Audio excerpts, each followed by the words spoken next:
সকলোকে দুৰ্গা পূজাৰ শুভেচ্ছা থাকিল। তো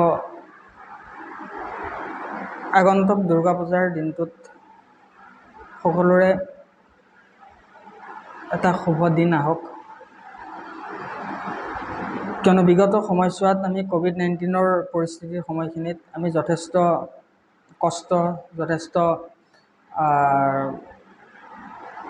বিভিন্ন ধৰণে আমি মানসিকভাৱে ভাগি পৰিছিলোঁ যে আমি কেনেকৈ কাম কৰিম, কেনেকৈ আমি আমাৰ গোটেই জীৱনটো আমি অতিবাহিত কৰিম।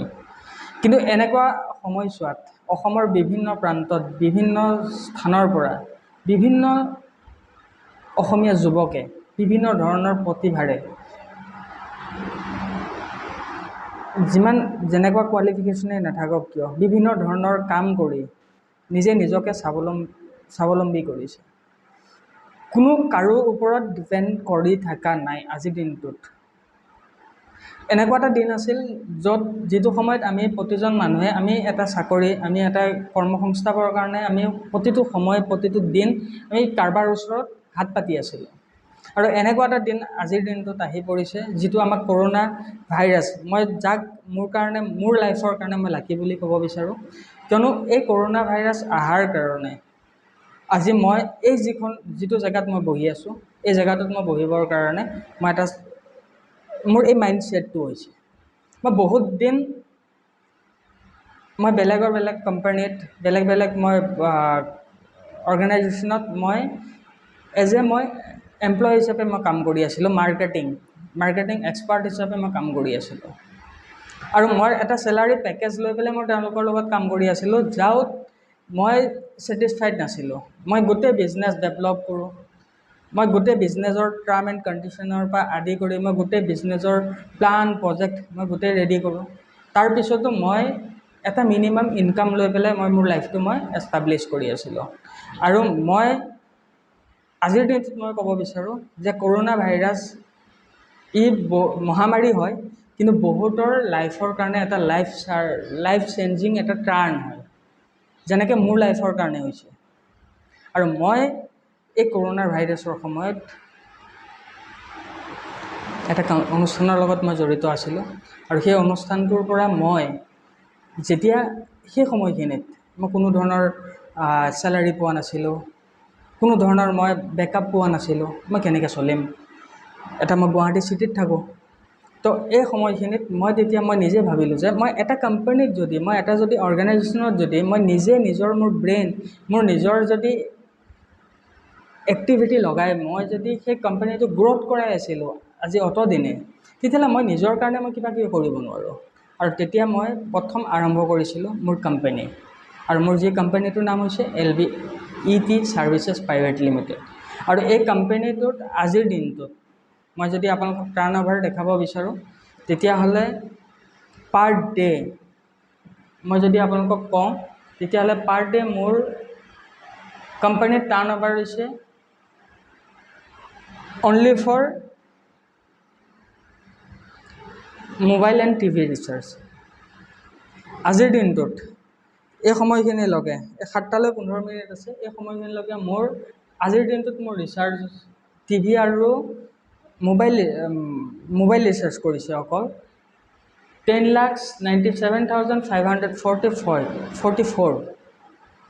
10,97,444। আৰু আজিৰ দিনটোত মোৰ ইনকাম মই কওঁ, তেতিয়াহ'লে মোৰ ইনকাম আজিৰ দিনটোত হৈছে 2600 পৰা 2700 টকা। আজিৰ দিনটোত মোৰ ইনকাম। তো একদম বেছিক এটা আপুনি চাওক, যিখিনি মানুহে এই ৰিচাৰ্জখিনি কৰি আছে, এই মানুহখিনিয়ে মিনিমাম 3% 4% তেওঁলোকে কমিশ্যন পাই পেলাই তেওঁলোকে এই 10 লাখ 15 লাখ টকাৰ তেওঁলোকে ৰিচাৰ্জ কৰি আছে। আৰু মই ইয়াতে থাকি তেওঁলোকক ছাৰ্ভিচ প্ৰভাইড কৰি মই দিনটোত 2600 2700 টকা মই প্ৰভাইড কৰোঁ, আপুনি 30 ডেইজত আপুনি চিন্তা কৰক, তেতিয়াহ'লে মোৰ ইনকাম কিমান আছে। তো আমি কিয় পৰনিৰ্ভৰশীল হৈ পেলাই আমি সদায় আমাৰ লাইফটো আমি জীয়াই ৰখাম। আমাৰ প্ৰতিজন অসমবাসীক মই ক'ব বিচাৰোঁ যে আমাৰ কাৰণে এটা ভাল খুব অপৰচুনিটি আছে, আমাৰ হাতত খুব এটা মেন পাৱাৰ আছে, আমাৰ মানুহখিনি খুব এক্টিভ হয়, আমি বিভিন্ন আপোনালোকে এটা বস্তু কনচেপ্ট আপোনালোকে চাব ভাৰতবৰ্ষত যেনেকুৱা কোম্পানীয়ে লঞ্চ নকৰক কিয় সেই কোম্পানীটোৰ ৰিজনেল অফিচটো আনি পেলাই কালকাতাত বনাই লয় কিন্তু কালকাতা হৈছে জনেল নৰ্থ ইষ্টৰ জনেল আৰু তাৰ পৰা আহি লৈ পেলাই সিহঁতে গোটেই নৰ্থ ইষ্টত বিজনেছ আৰম্ভ কৰে আৰু সেই কোম্পানীবিলাকত আপুনি মই উঠি পৰি লাগি পৰোঁ আৰু সেই কোম্পানীবিলাকে আপোনাক মোক ঠগ প্ৰবঞ্চনা কৰি পেলাই গুচি যায় কিন্তু আপোনালোকৰ মোৰ গাত যদি কৰোৰ টকা আজি যদি আপুনি মাৰ্কেটৰ পৰা উলিয়াই আনি দিবৰ কাৰণে আপোনাৰ মোৰ হাতত কেপাচিটি আছে তেতিয়াহ'লে আপুনি মই নিজে অনাৰ নহওঁ কিয় আপুনি মই নিজে অনাৰ হৈ আপুনি মই নিজে এটা বিজনেছ এষ্টাব্লিছ কৰি আপোনালোকৰ লগত এই মাৰ্কেটত থকা প্ৰতিজন নেটৱৰ্কাৰৰ লগত প্ৰতিজন লিডাৰৰ লগত আমি এটা ভাল গ্ৰোথ আমি এটা ভাল বিজনেছ কৰিব পাৰোঁ আজি চাওক মোৰ নাম বিকাশ শৰ্মা হয় মই 2005ৰ পৰা মই গুৱাহাটীত মই আছোঁ আৰু এই গুৱাহাটীত মোৰ ঘৰ কঠীয়াতলী নগাঁও কঠীয়াতলীত হয় আৰু এই 2005ৰ পৰা মই এই গুৱাহাটীত বিভিন্ন ধৰণৰ অৰ্গেনাইজেশ্যনৰ লগত মই কাম কৰিছোঁ মান্থলি মোৰ পেকেজ থাকে বছৰি মোৰ এটা পেকেজ থাকে কিন্তু মই মাৰ্কেটিঙৰ চেলছ এণ্ড মাৰ্কেটিঙত মই এডভাইজাৰ হিচাপে কাম কৰোঁ গতিকে মোৰ এটা পেকেজ থাকে আৰু সেই পেকেজটো অনুযায়ী মই তেওঁলোকৰ লগত মই কাম কৰোঁ এতিয়া কথাটো হৈছে তেওঁলোকে মোক যিটো পেকেজ মোক নিৰ্ধাৰিত কৰি দিয়ে সেই পেকেজটোৰ লগত মই সদায় মোৰ লাইফটোক মই কম্প্ৰমাইজ কৰি চলিব লগা হয় আৰু আজি এনেকুৱা এটা দিন আহিছে মই যিটো দিনত মই 8টা বজাতো মই মোৰ নিজৰ অফিচ মোৰ মন গৈছে মই অফিচত আছোঁ মন যোৱা নাই মই অফিচত নাই কিন্তু তথাপিতো মোৰ বিজনেছ ৰানিং চলি আছে এইটো হৈছে মোৰ মেইন পাৱাৰ এইটো হৈছে মোৰ উইল পাৱাৰ প্ৰতিজন মানুহৰ গাতে এই ক্ষমতাটো আছে প্ৰতিজন মানুহৰ গাতে এই এনাৰ্জিটো আছে আপোনালোকেও কৰিব পাৰে কিন্তু আমাৰ প্ৰতিজন মানুহৰ এটা বস্তুৱে লাগে মই কিমান পাম মই আপোনালোকক ক'লোঁ মই আজিৰ দিনটোত মই 2300ৰ পৰা 2600 টকা মই ইনকাম কৰিছোঁ ঠিক আছে তো আপুনি যদি চাই তেতিয়াহ'লে মোৰ এতিয়া মোৰ টোটেল বিজনেছ হৈছে 11 লাখ টকা 11 লাখ টকাত মই যদি আপোনাৰ 1% কৰি ধৰোঁ তেতিয়াহ'লে মোৰ 1100 টকা ইনকাম এতিয়া আপুনি ভাবক মই এই 1100 টকাটোৰ কাৰণে মই কি কৰিলোঁ মই এটা ছিষ্টেম বনাই পেলাই মই এই অফিচটোত বহি আছোঁ আৰু মোৰ পাৰ ডে 1100 টকা ইনকাম হৈ আছে যদি মোৰ পাৰ ডে 1100 টকা ইনকাম হৈ থাকে তেতিয়াহ'লে মোৰ মান্থলি আপুনি গ্ৰ'থ চাওক অকল মই এটা মোৰ কনচেপ্ট দেখাই আছোঁ মই এতিয়া আপোনাৰ বেংকিং ছেগমেণ্টত মই কাম কৰিবৰ কাৰণে গৈ আছোঁ মই পূজাৰ পিছত মই অক্টোবৰৰ 18 তাৰিখে এটা নতুন কনচেপ্ট লঞ্চ কৰি আছোঁ যিটো হৈছে অৰিয়েণ্টেল গ্ৰামীণ বিকাশ নিধি লিমিটেড য'ত আপোনালোকে savings account RD account MIS fixed deposit plus micro' business loan gold loan আপোনালোকে প্ৰভাইড কৰিব পাৰিব এই মাইক্ৰ' বিজনেছ লোনটো লৈ প্ৰতিজন মানুহে নিজকে স্বাৱলম্বী কৰিব পাৰিব আজি আপুনি এটা একদম সৰু এটা উদাহৰণ আমি প্ৰতিজন মানুহ গাঁও অঞ্চলৰ পৰা আমি বিলং কৰোঁ গাঁও অঞ্চলবিলাকত সদ্যহতে কি হয় তাতে যিখিনি মানুহ থাকে বা যিখিনি মানুহে ব্যৱসায়ৰ লগত জড়িত হয় তেওঁলোকে সৰু সৰু এটা পুঁজি লগাই পেলাই এটা ব্যৱসায় আৰম্ভ কৰে এই মানুহবিলাকৰ প্ৰতিটো সময়ত প্ৰতিটো ক্ষণত তেওঁলোকক বিভিন্ন ধৰণৰ অৰ্থনৈতিকভাৱে তেওঁলোকক ইকনমিকেলি তেওঁলোকক ছাপৰ্টিঙৰ প্ৰয়োজন হয় 10,000 20,000 টকাৰ কাৰণে তেওঁলোকক বেংকত যাব নোৱাৰে বেংকত গ'লেও তেওঁলোকক লোন নিদিয়ে তেনেকুৱা মানুহক আমি লোন দিম আৰু সেই মানুহবিলাকক আমি বিজনেছত তেওঁলোকক ডেভেলপমেণ্ট কৰাম তেওঁলোকক ইকনমিকেলি ছ'চিয়েলি আমি ডেভেলপমেণ্ট কৰিবৰ কাৰণে অৰিয়েণ্টেল গ্ৰামীণ বিকাশ সদায় তেওঁলোকৰ ওচৰত থাকিম অৰিয়েণ্টেল গ্ৰামীণ বিকাশ নিধি লিমিটেডৰ আৰু এটা চবতকৈ ডাঙৰ বস্তু হৈছে আমাৰ কনচেপ্ট হৈছে আমি যিবিলাক মহিলা গোট আছে বা পুৰুষৰ গোট আছে যিবিলাকে ব্লকৰ আণ্ডাৰত ৰেজিষ্টাৰ্ড হয় সেই গোটবিলাকত আমি ব্লকৰ ভিডিঅ'ৰ লগত আমি কথা পাতিম আৰু সেই ব্লকৰ ভিডিঅ'ৰ পৰা আমি তেওঁলোকৰ সেই গ্ৰুপ মানে ব্লকত যিসকল খুব ভাল আত্মসহায়ক গোটে কাম কৰি আছে তেওঁলোকৰ লগত আমি সেই গোট 2-3টা আমি তাৰ পৰা সিলেকশ্যন কৰিম আৰু সেই গোট 2-3টাক আমি আমাৰ পৰা ফাৰ্মিং প্ৰজেক্ট আমি তেওঁলোকক আমি দিম যেনেকৈ আমাৰ ছাগলী ফাৰ্মিং প্ৰজেক্টত আমি এটা খুব ভাল ছাগলী ফাৰ্মিং প্ৰজেক্ট তাত য'ত তেওঁলোকৰ কোনো ইনভেষ্টমেণ্ট নাথাকিব সম্পূৰ্ণ অৰিয়েণ্টেল গ্ৰামীণ বিকাশে তাত পইচা ফাইনেন্স কৰিব তেওঁলোকে তাত সেই ফাৰ্মিং প্ৰজেক্টটো তেওঁলোকে কৰিব পাৰিব এইটো হৈছে মাইনৰিটি কিয়নো মাইনৰিটিসকলে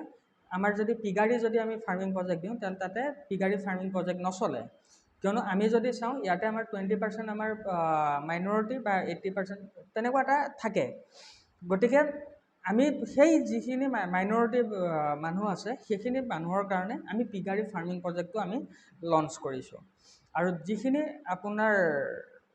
নন মাইনৰিটি যেনেকৈ আপোনাৰ অসমীয়া মানুহ আছে হিন্দু মানুহ সেই হিন্দু মানুহখিনিৰ কাৰণে আমি তাতে ছাগলী ফাৰ্মিং ঠিক আছে প্লাছ আপোনাৰ ফিছ ফাৰ্মিং প্ৰজেক্ট যিটো আপোনাৰ বায়'ফ্লক আছে আৰু আপোনাৰ বটম ফ্লক আছে প্লাছ আপোনাৰ হেডচাৰী প্ৰজেক্ট আমি এই প্ৰজেক্টকেইটাত আমি কাম কৰিবৰ কাৰণে তেওঁলোকক আমি অৰিয়েণ্টেল গ্ৰামীণ বিকাশৰ পৰা আমি পইচা ফাইনেন্স কৰিম তেওঁলোকে তাতে কোনো ধৰণৰ পইচা ফাইনেন্স কৰিব নালাগে প্লাছ যিসকল মাইক্ৰ' ফাইনেন্স ল'ব বিচাৰিব তেওঁলোকে আমাৰ অৰিয়েণ্টেলত এখন তেওঁলোকৰ ছেভিংছ একাউণ্ট তেওঁলোকে আমাৰ ইয়াতে এখন একাউণ্ট অ'পেনিং কৰিব আৰু তেওঁলোকে আমাৰ এই অৰিয়েণ্টেল গ্ৰামীণ বিকাশৰ এজন মেম্বাৰ এজন সদস্য পাৰ্টনাৰ হিচাপে আহিব ছেভিংছ একাউণ্ট এখন খোলাৰ পিছতে তেখেত আমাৰ অৰিয়েণ্টেল গ্ৰামীণ বিকাশৰ পাৰ্টনাৰ হিচাপে থাকিব আৰু সেই একাউণ্টছখনত IFC কোড নাম্বাৰটো থাকিব আমাৰ ICICI বেংকৰ য'ত কিয়নো আপোনালোকে জানে যে প্ৰতিটো বেংকৰ আজিৰ দিনটোত নিজা IFC কোড ল'বৰ কাৰণে বহুত কিছুমান বেংকৰ প্ৰচিডিউৰ থাকে তো আমি ICICI বেংকৰ লগত আমাৰ টাইপ কৰা হৈছে আমাৰ গোটেই একাউণ্টছবিলাকত আমাৰ IFC কোড নাম্বাৰ থাকিব ICICI বেংকৰ তো ICICI বেংকৰ IFC কোড নাম্বাৰ লৈ মানে আমি গোটেই চাৰ্ভাৰৰ পৰা আদি কৰি গোটেই ছিষ্টেমটো আমি ICICI বেংকৰ পৰা আমি লৈছোঁ তো আমাৰ যিখিনি মানুহে আমাৰ পৰা মাইক্ৰ' বিজনেছ ফাইনেন্স লোন ল'ব তেওঁলোকে আমাৰ তাতে এখন একাউণ্টছ অ'পেনিং কৰিব আৰু তেওঁলোকে আমাৰ পৰা 3 মাহৰ পিছত তেওঁলোকে 10,000 20,000 তেওঁলোকৰ চিভিল অনুযায়ী সেই মানুহজনৰ পেন কাৰ্ডখন আমাৰ যিটো সুবিধা কেন্দ্ৰ আছে তাতে চেক কৰিব তেওঁৰ সেই চিভিল অনুযায়ী তেখেতে যিমান টকাৰ ল'ব পাৰে সিমান টকাৰ তেখেতে আমাৰ পৰা লোন হিচাপে ল'ব পাৰিব যিসকল মানুহৰ ধৰক ছাৰ্ভিচ হোল্ডাৰ সেই মানুহবিলাকে তেওঁলোকে ছাৰ্ভিচ যিখন একাউণ্ট হয় সেই একাউণ্টখনৰ যিটো চেলাৰী ষ্টেটমেণ্ট হয় সেই ষ্টেটমেণ্টটো আমাৰ তাতে জমা কৰি তেওঁলোকে সেই চেলাৰীৰ পৰাও আমাৰ পৰা পইচা ল'ব পাৰে ঠিক আছে সেইটো মৰ্টগেজ লোন হ'ব প্লাছ আপোনাৰ গ'ল্ড লোন যিসকল মানুহৰ আপোনাৰ বোলে সোণৰ অলংকাৰ আছে তেওঁলোকে আমাৰ চেণ্টাৰটোত আহি পেলাই সুবিধা কেন্দ্ৰত আহি অলংকাৰ জমা কৰি সেই ৱেটৰ অনুযায়ী তেওঁলোকে যিটো পাৰ্চেণ্টেজ হয় সেই তাৰ ওপৰত তেওঁলোকে লোন আমাৰ পৰা ল'ব পাৰিব অন্যান্য বহুত ধৰণৰ সুবিধা আমাৰ এই চেণ্টাৰটোত দিয়া আছে সবতকৈ ডাঙৰ কথাটো হৈছে আমাৰ চেণ্টাৰটো এক সুবিধা কেন্দ্ৰ যিসকল মানুহক আমি প্ৰভাইড কৰিম বা যিসকল মানুহে আমাৰ পৰা এই সুবিধা কেন্দ্ৰটো লৈ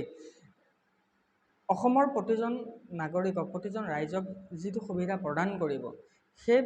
প্ৰতিজন ব্যক্তিৰ কাৰণে সবতকৈ ডাঙৰ কথাটো হৈছে তেওঁলোকে ইন ফিউচাৰ কিয়নো অৰিয়েণ্টেল গ্ৰামীণ বিকাশ এই অক্টোবৰ মাহত জন্ম হৈছে গতিকে অৰিয়েণ্টেল গ্ৰামীণ বিকাশক আৰু এবছৰ লাগিব তেওঁলোকে প্ৰতিটো জেগাত একোটা ব্ৰাঞ্চ কৰিবৰ কাৰণে আৰু এই ব্ৰাঞ্চটো আমি সেইসকল ব্যক্তিকে আমি দিম যিসকল ব্যক্তিৰ অধীনত সবতকৈ বেছি ট্ৰেনজেকশ্যন সবতকৈ বেছি একাউণ্টছ হোল্ডাৰ সবতকৈ বেছি লোন প্ৰভাইড কৰিব আৰু সেই সুবিধা কেন্দ্ৰৰ হোল্ডাৰজনকহে আমি সেই ব্ৰাঞ্চৰ এজন মুৰব্বী হিচাপে আমি চিনাক্ত কৰিম গতিকে এইটো এটা খুব সোণালী সুযোগ কিয়নো অসমৰ ৰাইজৰ কাৰণে অসমৰ প্ৰতিজন জনসাধাৰণৰ কাৰণে, অসমৰ প্ৰতিজন নিবনুৱাৰ কাৰণে, আপোনালোকৰ কাৰণে এই অৰিয়েণ্টেল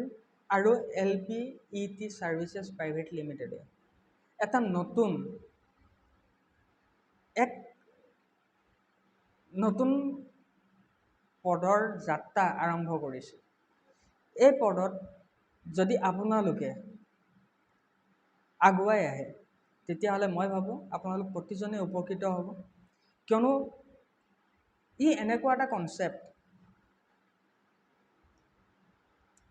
কনচেপ্ট যিটো কনচেপ্ট বা যিটো প্লেনিং, এই প্লেনিংটোত আমি প্ৰতিজন মানুহে আমি নিজকে স্বাৱলম্বী কৰিব পাৰোঁ। আজি একদম সৰু এটা আপোনাক মই যদি এক্সাম্পল দিওঁ যে আপোনাৰ তাতে আজিৰ দিনটোত 10,000 টকা কালেকশ্যন হ'ল। এই 10,000 টকাটো আপুনি অৰিয়েণ্টেলক দি দিলে, কাইলৈ অৰিয়েণ্টেলে লৈ পেলাই ক'ৰবালৈ গুচি গ'ল। আমাৰ প্ৰতিজন মানুহ, কিয়নো আমি ঠগ খাইছোঁ। গতিকে আমাৰ কনচেপ্টটো হৈছে আমি ক'ৰবাত ঠগ খাম নেকি, কিন্তু আমি ঠগ খাম বুলি ভাবি থকাৰ পিছতো আমি সদায় ঠগেই খাওঁ, কিয়নো এনেকুৱা বহুত ঠগ প্ৰবঞ্চনা আমাৰ মাজত এতিয়াও আছে। তেওঁলোক বিদেশৰ পৰা আহি লৈ পেলাই ইয়াতে থকা নাই, তেওঁলোক ইয়াতেই থাকি পেলাই আপোনাৰ মোৰ নিচিনা মানুহক ঠগি আছে। সেইসকল ব্যক্তিকো মই এইটো কথাই ক'ব বিচাৰিছোঁ, যদি লাইফত নিজে নিজক কিবা কৰিব মন আছে তেতিয়াহ'লে বেলেগৰ কাৰণে কাম কৰিব শিকক, বেলেগৰ সুখ দুখত সমভাগী হ'বলৈ শিকক। যদি বেলেগৰ দুখ সুখত আপুনি সমভাগী হ'ব বিচাৰিছে, আপুনি হ'ব পাৰিছে, তেতিয়াহ'লে এদিন সেই মানুহখিনিয়ে আপোনাৰ হৈ পেলাই কাম কৰিব। আজি অৰিয়েণ্টেলত আপোনাৰ আজিৰ দিনটোত 10,000 টকা কালেকশ্যন হৈছে।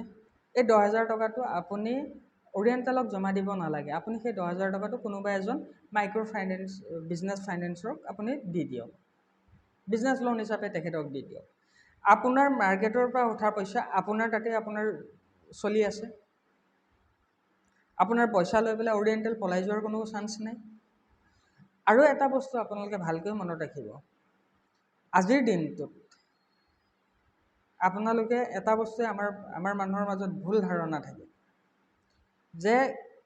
বহুত কোম্পানী আগতে বহুত ভাল অপশ্যন লৈ পেলাই আহি গৈছিল, বহুত কোম্পানী আহিছিল আৰু এই কোম্পানীবিলাকে মাৰ্কেটৰ পৰা পইচা লৈ পেলাই পলাই গুচি গ'ল। এতিয়া মই আপোনালোকক এটা ক'ব বিচাৰিছোঁ যে আজিৰ দিনটোৰলৈকে এনেকুৱা এটা আপোনালোকে মোক বেংক দেখাই দিয়ক যিটো বেংকে মাৰ্কেটৰ পৰা পইচা লৈ পেলাই পলাই গুচি গ'ল। নাই। কিয়নো এটা বেংক যেতিয়া ৰেজিষ্টাৰ্ড কৰা হয়, এটা বেংক যেতিয়া আৰম্ভ কৰা হয়, তেতিয়াহ'লে তাতে বহুত কিছুমান টাৰ্ম এণ্ড কণ্ডিশ্যন জড়িত হৈ থাকে। কিন্তু যেতিয়া কোম্পানী এটা, কিয়নো চাওক অৰিয়েণ্টেল গ্ৰামীণ বিকাশ নিধি এটা বেলেগ প্লেটফৰ্ম হয় আৰু LBET ছাৰ্ভিচেছ প্ৰাইভেট লিমিটেড ই এটা বেলেগ প্লেটফৰ্ম হয়। মই LBET ছাৰ্ভিচেছ প্ৰাইভেট লিমিটেড মই যেতিয়া ইচ্ছা কৰোঁ মই তেতিয়াই বন্ধ কৰি দিব পাৰোঁ। MCAক মই এপ্লিকেশ্যন দিব লাগে আৰু মই কোম্পানীটো মই বন্ধ কৰি দিব লাগে, আনঅথৰাইজ কৰি দিব লাগে। আৰু অৰিয়েণ্টেল গ্ৰামীণ বিকাশ নিধি যদি মই কাইলৈ বন্ধ কৰিব বিচাৰোঁ তেতিয়াহ'লে মই RBI NBFCৰ আণ্ডাৰত মই বহুতখিনি প্ৰচিডিউৰ, মই মাৰ্কেটৰ পৰা কিমান পইচা কালেক্ট কৰিছোঁ, মাৰ্কেটত মই কিমান পইচা মোৰ ইউটিলাইজ হৈ আছে, কিমান পইচা মোৰ ইনভেষ্টমেণ্ট হৈছে, বেংকত মই যিটো বেংকৰ লগত মই পাৰ্টনাৰত আছোঁ সেই বেংকটোত মোৰ কিমান পইচা মোৰ ছিকিউৰিটি ডিপ'জিট আছে, এই গোটেইখিনি মই দিয়াৰ পিছতহে যদি মোৰ লাইবিলিটিছ ফ্ৰী আছে তেতিয়াহ'লে বেংকে RBI আৰু NBFCয়ে মোক ৰিলিজ কৰি দিব। আৰু যদি মোৰ লাইবিলিটিছ আছে তেতিয়ালৈকে যেতিয়ালৈকে মই নামাৰোঁ তেতিয়ালৈকে মোক ৰিলিজ নকৰে। এইটো হৈছে বেংকিং ছেগমেণ্ট। আগতে আমি বহুততে কাম কৰিছিলোঁ, বহুত কোম্পানী আছে XYZ প্ৰাইভেট লিমিটেড। কি হৈছিল তাতে আপুনি ডেইলিৰ একাউণ্ট কৰি আছে, ছেভিংছ একাউণ্ট কৰি আছে, তাত আপোনালোকৰ কোনো ধৰণৰ বেংকিং IFSC কোড নাম্বাৰ নাছিল। কিন্তু আপুনি অৰিয়েণ্টেল গ্ৰামীণ বিকাশ নিধিত আপোনালোকে তাতে এখন একাউণ্টছ পাব য'ত আপোনাৰ IFSC কোড নাম্বাৰ থাকিব, য'ত আপোনালোকে RTGS, NEFT,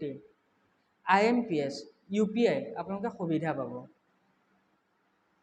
কিন্তু আগতে আমি যদি চাওঁ যিবিলাক কোম্পানী আপোনাৰ মোৰ পৰা ঠগি পেলাই গুচি গৈছিল সেই কোম্পানীবিলাকে আমাক এইকেইটা সুবিধা দিয়া নাছিল।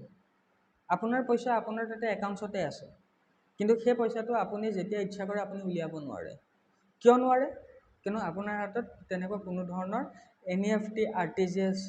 IMPS কৰিবৰ কাৰণে আপোনাৰ অথৰিটি দিয়া নাছিল। আপোনালোকৰ চবতকৈ ভাল লাগিব ভাৰতবৰ্ষত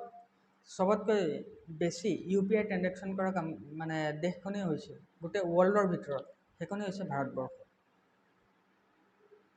আমাৰ ভাৰতবৰ্ষৰ মানুহবিলাক